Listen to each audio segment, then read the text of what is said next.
नमस्कार दोस्तों, चलिए अभी हम एडिट करते हैं फॉर्म को आपकी यूपीएससी को। तो आप लोगों में से बहुत सारे लोग मुझसे पूछ रहे थे कि सर फॉर्म जो है वो एडिट कैसे होगा। और कल की आज की यानी आज 2 तारीख है अगर आप देखेंगे, और 1 तारीख से आपको मिला हुआ है।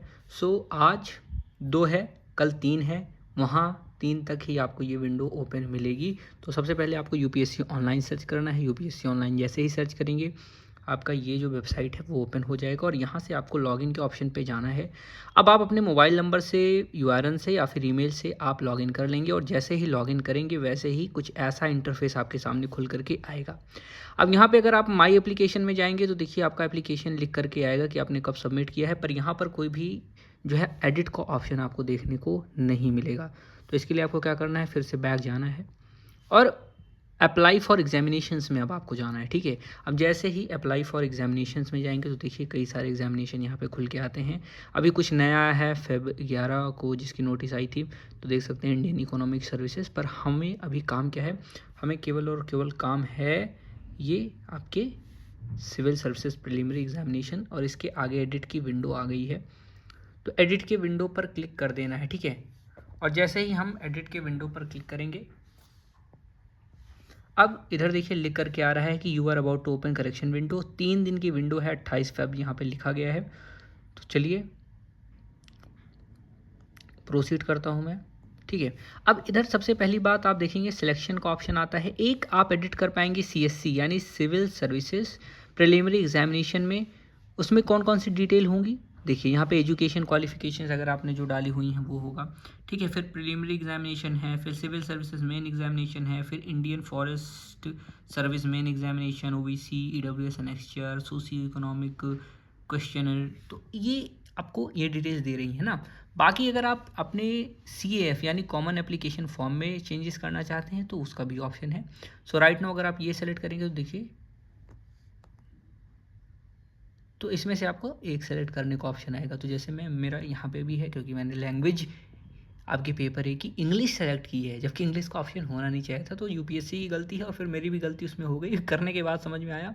तो आइए आगे चलते हैं हम, पर ऑप्शन उसमें दिया देना ही नहीं था। तो हम यहाँ से आप कंटिन्यू पर क्लिक करेंगे और जैसे ही हम कंटिन्यू पर क्लिक करेंगे फिर यहाँ से हम कंटिन्यू कर देंगे। ओके, ठीक है, ओके करेंगे तो हमारा अब यहाँ पे एडिट मोड देखने को मिल जाएगा और कई सारी देखिए डिटेल्स आपके सामने निकल करके आ गई हैं। जैसे कि हम यहाँ पे देख सकते हैं एजुकेशनल क्वालिफिकेशन लेवल है, ठीक है, ऑलरेडी पास्ड द डिग्री, और ये सारी डिटेल्स यहाँ पर दी जा चुकी हैं। और अब मैं यहाँ से आगे जाऊँगा, नेक्स्ट नेक्स्ट करूँगा। जैसे मुझे अब यहाँ पे कोई भी एडिट डेटा नहीं करना है तो मैं एडिट डेटा पर क्लिक नहीं करूँगा, मैं नेक्स्ट पे क्लिक कर दूँगा। और जैसे ही मैं नेक्स्ट पे क्लिक करूँगा यहाँ मेरे सामने और सारे ऑप्शन आ जाते हैं कि आपने कितने अटेम्प्ट दिए हुए हैं। तो ये देखिए मैंने 1 अटेम्प्ट दिए हैं, तो ये सब भी आ गया। मुझे भी यहाँ पर कुछ भी एडिट नहीं करना, फिर मैं नेक्स्ट पे चला जाऊँगा और नेक्स्ट पे जाऊँगा तो ये देखिए अब ऑप्शन आ गया मेंस का, और मेंस में मैंने इंग्लिश में गलती की हुई है। तो मैंने यहाँ पे देखिए यहाँ गलती क्या की हुई है, गलती इधर देखने को मिलेगी, select the language for paper A. अब यहाँ पे हम नीचे आते हैं भाई साहब, नीचे आते हैं और आपका देखिए यहाँ से आप पोस्ट वगैरह भी चेंज कर सकते हैं। जो बच्चे मुझसे पूछ रहे थे कि सर क्या हम पोस्ट भी चेंज कर पाएंगे, क्या क्या चेंज कर पाएंगे, क्या नहीं चेंज कर पाएंगे, तो वो सारे ऑप्शन भी आपको यहाँ पर दिए गए हैं। अब simply I will go to the edit date option and from here I will select proceed and right now I have multiple option given over here. So as you can see, ये देखिए फिर से इसको मुझे fill up करना पड़ेगा ना। तो भरते वक्त आपको ध्यान देना है that you don't have to just fill the detail which you want to edit, but उसके साथ आपको पूरा का पूरा फॉर्म फिलअप करना पड़ेगा। तो ऐसा मत कीजिएगा, वैसे वो आगे लेगा भी नहीं, पर आपको यहाँ पे ध्यान देना है, एक के चक्कर में मत पड़े रहिएगा। अब जैसे लैंग्वेज मीडियम फॉर एग्जामिनेशन है पेपर 1 to 4 to 5। ओके, अब यहाँ पे देखिए इंग्लिश का ऑप्शन आ गया तो मैंने इंग्लिश सेलेक्ट कर लिया। इसमें भी मुझे इंग्लिश ही करना है। ऑप्शनल सब्जेक्ट, अब देखिए ऑप्शनल है, ऑप्शनल मेरा ज्योग्राफी है तो मैं ज्योग्राफी ले लेता हूँ। पढ़ के करना है, ठीक है, आपको ऐसे कर लेना है। अब I hope that you have got the answer for your all questions कि आपको कैसे करने हैं, क्या करने हैं। तो अब आप अपने भी फॉर्म में कर सकते हैं इन सभी चीज़ों को। जैसे मैं अभी देख रहा हूँ, यहाँ से आपको दिखाता हूँ कि language medium for optional subject, अब यहाँ से भी मैं इंग्लिश सेलेक्ट कर लेता हूँ। ठीक है, अभी मैं इसको दोबारा चेक करूँगा, अभी तो मैं जस्ट वीडियो बना रहा हूँ, अगर कोई गलती हो जाती मुझसे then I will also look at it again and confirm it because right now I'm focusing on video creation, that's the reason why it might be possible that I make some error. पर एक बार ही option मिलेगा आपको, बार बार नहीं मिलेगा। अब यहाँ पे देखिए इंग्लिश का जो ऑप्शन था, मैं इंग्लिश यहाँ पे सेलेक्ट करता हूँ। भाई साहब इंग्लिश आ ही नहीं रहा। क्यों नहीं आ रहा? बिकॉज इंग्लिश कोई लैंग्वेज ही नहीं है हमारे 8th शेड्यूल में, तो हिंदी है, तो हमने हिंदी सेलेक्ट कर दी है। और अब पर्सनैलिटी टेस्ट के लिए हम इंग्लिश सेलेक्ट कर लेते हैं। और कुछ बच्चे मुझसे पूछते हैं कि सर जो यूपीएससी की प्रिपरेशन है, हिंदी करना चाहिए या इंग्लिश करना चाहिए? और अगर हमने हिंदी में करा हुआ है तो इंटरव्यू हमारा हिंदी में होगा, तो बिल्कुल आप यहाँ पे सेलेक्ट कर पाएंगे, हिंदी में इंटरव्यू होगा। और जो इंग्लिश में जिनको इंटरव्यू में प्रॉब्लम है वो हिंदी में इंटरव्यू कर सकते हैं। But I will always prefer कि आप अगर if you can prepare little bit extra then go with English as a language, ठीक है। और इंटरव्यू में बहुत ज़्यादा फ़र्क नहीं पड़ता, बट मेंस में आंसर राइटिंग में आपको फ़र्क समझ में आएगा।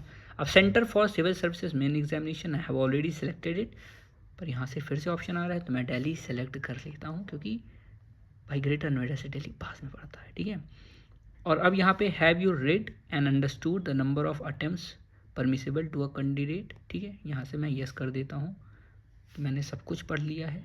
देखिए सब हो गया है। अब मेरा यहाँ से अब सेलेक्ट प्रेफरेंस की बात आ रही है, तो 1 पे कर दिया मैंने, इसको 2 पे कर दिया, ठीक है, इसको 3 पे कर दिया, 4 पे कर दिया। मैं तो ऐसे वैसे सेलेक्ट कर लेता हूँ, मैं बहुत ज़्यादा दिमाग उसमें नहीं लगाता। क्यों? क्योंकि आजकल जो IRS वगैरह पहले सेलेक्ट किए जाते थे, IRS में भी आप देख रहे हैं कि बहुत सारे लोग नौकरी छोड़ रहे हैं। तो भाई साहब नौकरी सब ऐसी हो गई हैं, कोई दिक्कत वाली बात नहीं है ना, बस नौकरी आपको मिल जानी चाहिए। तो मैं तो ऐसे सेलेक्ट कर लेता हूँ शुरू से अंत तक, नो प्रेफरेंस, कुछ भी मिल जाए कोई दिक्कत वाली बात नहीं है। करेंगे करेंगे, वरना इस्तीफ़ा दे के निकल जाएंगे, भाई क्या करना है। हो गया, जो जैसे सेलेक्ट हो गई, ठीक है। अब अगर आपका कुछ गलत हो जाता है, क्लियर प्रेफरेंस भी कर सकते हैं, तो यहाँ से आप ये ऑप्शन सेलेक्ट करेंगे। अब अनलॉक का भी ऑप्शन है, CAF आप अपना ओपन कर सकते हैं, but I am not going to do that because मेरा पूरा काम हो गया है। तो अब मैं यहाँ से इसको सेलेक्ट कर दूँगा, आगे इसको एडिट कर दूँगा। तो मैं एक बार दोबारा चेक कर लेता हूँ, फिर आगे बढ़ता हूँ। तो मैंने नेक्स्ट के ऑप्शन पर सेलेक्ट कर दिया है। अब यहाँ से मुझको ना लॉक एंड सबमिट पर क्लिक करना है, so I will lock it and submit it. अब ये है do you want to submit your examination detail, तो हो गया। और your civil services main examination detail have been submitted successfully, मैंने ओके कर दिया, ठीक। अब यहाँ पे ये लिख के आएगा, ये देखिए सारी चीज़ें लिख के आ गई हैं। नेक्स्ट पे चलते हैं हम। अब यहाँ पे सारी डिटेल्स हैं, आपको एक बार चेक कर लेना है, जो एडिट करना हो एडिट कर लीजिएगा, ठीक। मिलते हैं अगले वीडियो में। अगर आपने चैनल को सब्सक्राइब नहीं किया तो सब्सक्राइब कीजिए, वीडियो को लाइक कीजिए, और जो भी आपको प्रॉब्लम हो कमेंट करके बताइए। सारी चीज़ें इसमें आपको दिखाएगा, क्या एडिट होगा क्या एडिट नहीं होगा। मोस्टली सारी चीज़ें एडिट हो रही हैं, अभी आपको एक बार चेक करना पड़ेगा। Thank you.